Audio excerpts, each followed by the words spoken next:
ఓం శ్రీ మాత్రే నమః.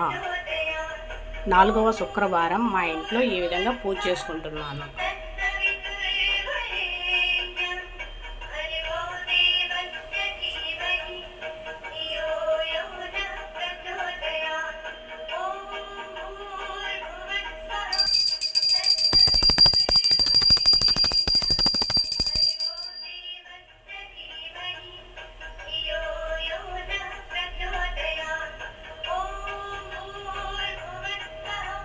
सर्वमंगलमांगल्ये शिवे सर्वार्थसाधिके त्र्यंबके देवी नारायणी नमोस्तुते।